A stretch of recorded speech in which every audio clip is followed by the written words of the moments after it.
Hi. അപ്പോൾ അനുമോളുടെ വിവാഹം കഴിഞ്ഞു അല്ലേ? ഞാൻ പെട്ടെന്ന് രാവിലെ എടുത്ത് നോക്കിയപ്പോൾ അതാ അനുമോൾ അമ്പലത്തിൽ എന്നെ താലി കെട്ടി നിൽക്കും. അയ്യോ, ഇത് നമ്മുടെ അനുമോളല്ലേ, ബിഗ് ബോസ് അനുമോളല്ലേ? എന്നൊക്കെ വിചാരിച്ച് കുറച്ച് ദിവസം കൂടി നമ്മൾ ഒരു ഇൻ്റർവ്യൂ കണ്ടതാളെ അതിനകത്ത് നമുക്ക് കണ്ടു. ഇതാ അതിലൊക്കെ ഒരു വിവരമൊന്നും ഉണ്ടായില്ല. പെട്ടെന്നൊക്കെ ഇതാ ചെറുക്കനും പെണ്ണും കുടുംബക്കാർ വീട്ടുകാർ എല്ലാവരും ഉണ്ട്. എന്താണ് അനുമോൾക്ക് കല്യാണം? വല്ല സീരിയൽ ഷൂട്ടിങ് എന്തെങ്കിലും ഉണ്ടാവർക്കും, അല്ല സിനിമ ഷൂട്ടിങ് എന്തെങ്കിലും ഉണ്ടാവർക്കും എന്നൊക്കെ വിചാരിച്ചപ്പോൾ ശരിക്കും കല്യാണവൻ തമിഴ്നാട്ടിൽ ചെറുക്കൻ ഭുവനേശ്വരം നല്ല ചെറുക്കനാട്ടോ. കണ്ടിട്ട് അനുമോൾക്ക് പറ്റിയ ചെറുക്കനാണ്, അടിപൊളി ചെറുക്കനാണ്, ഒന്നും പറയാനുള്ള. പിന്നെ ആ ചെറുക്കൻ ഒരുപാട് സംസാരിക്കുന്നില്ല. അതെന്തുകൊണ്ടെന്ന് ചോദിച്ചു കഴിഞ്ഞാൽ ആൾക്കാർ പറയുന്ന അതിന് പകരം അനുമോൾ സംസാരിക്കുന്നില്ല. അങ്ങനെയല്ല, അവർ തമിഴാണ്, അനുമോൾ മലയാളമാണ്. അപ്പോൾ ആ ചെറുക്കന് കുറച്ച് മലയാളം ബുദ്ധിമുട്ടുണ്ടാവും, അതുകൊണ്ടിട്ടാണ് സംസാരിക്കാൻ കുറച്ച് ബുദ്ധിമുട്ടായിട്ട് തോന്നുന്നത്. അല്ലാണ്ട് സംസാരിക്കുന്നുണ്ട്. എന്തുകൊണ്ട് നേരത്തെ പറയാത്തന്നെ പറയാൻ തോന്നിക്കാണൂല. എന്നാൽ ഇതിനെപ്പറ്റി ഒவ்வொரு ആൾക്കാരും ഒவ்வொரு ഇല്ലാത്ത കഥ ഉണ്ടാക്കി വെക്കും. അത് ഉള്ള സമാധാനം ഇല്ലാണ്ട് ഒരു കല്യാണം ആകുമ്പോൾ അവർ സന്തോഷിക്കണേ, ആ പെണ്ണ് സന്തോഷിക്കണ ഒരു സമയമാണ്. അതിനെ പോയി കുത്തി മുറിവേൽപ്പിക്കണേ, അതിൽ ചൊറിയണേ, അത് നല്ല കാര്യമല്ല. നമ്മൾ ജീവിതത്തിൽ ഒരു പ്രാവശ്യം നമ്മളെ ജീവിതത്തിൽ കല്യാണം കഴിക്കണം, ആ ഒരു പ്രാവശ്യം നമ്മൾ സന്തോഷിക്കുന്ന സമയമാണ്.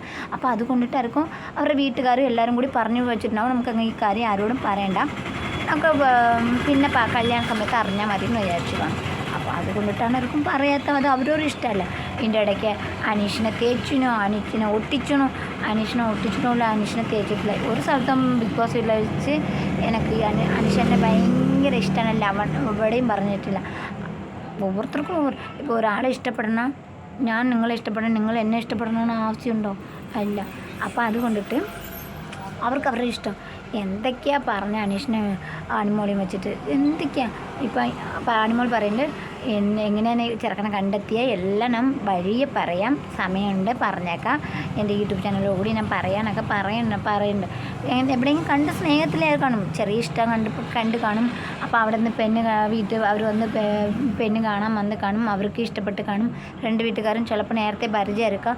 അങ്ങനെ പല കാര്യമുണ്ട്. ലവ് അങ്ങനെ ഏതെങ്കിലും പറയാതിരിക്കില്ലല്ലോ അനുമോൾ. അപ്പോൾ അത് കാരണം എനിക്ക് തോന്നുന്നു നേരത്തെ ഏതെങ്കിലും പരിചയം ഉണ്ടായി കാണും. അല്ലേ, ഗുരുവായൂർ വെച്ച് അമ്പലത്തിൽ വെച്ച് 5 മണിക്ക് താലി കെട്ടാണ് കഴിഞ്ഞു. സുരേഷ് ഗോപിയിലെ പോയി സുരേഷ് ഗോപി സാറുണ്ടായിരുന്നു, എല്ലാവരും ഉണ്ടായിരുന്നു. എല്ലാവരും അനുഗ്രഹം, ദൈവത്തിൻ്റെ അനുഗ്രഹം, മക്കൾ നാട്ടുകാരുടെയും വീട്ടുകാരുടെയും എല്ലാ അനുഗ്രഹം. അതിന് ഒരു അച്ഛനമ്മേൻ്റെ ഒരു വിഷമം നമ്മൾ വേദനിപ്പിക്കാൻ, നിങ്ങൾ ഓരോരുത്തരും ഒരു വാക്ക് പറയുമ്പോൾ നോക്കണം, അവരുടെ അച്ഛനമ്മയ്ക്ക് എന്തോ നിങ്ങൾ പറയുന്ന അവൾ സഹിക്കുമായിരിക്കും. ആ അച്ഛനമ്മ എങ്ങനെ സഹിക്കില്ല. അതുകൊണ്ട് നിങ്ങൾ ഓരോരുത്തരും ഒരു വാക്ക് പറയാനടുത്ത് ഓരോരുത്തർക്കും കുറവില്ലാതെ ഇല്ല അല്ലേ? എല്ലാ മനുഷ്യർക്കും കുറവുണ്ട് ജീവിതത്തിൽ. നമ്മൾ ജീവിച്ചു പോകുമ്പോൾ എല്ലാം തികഞ്ഞ് എല്ലാം പോകില്ല, എന്തെങ്കിലും കുറവോടില്ല നമ്മൾ ജീവിച്ചു പോകണം.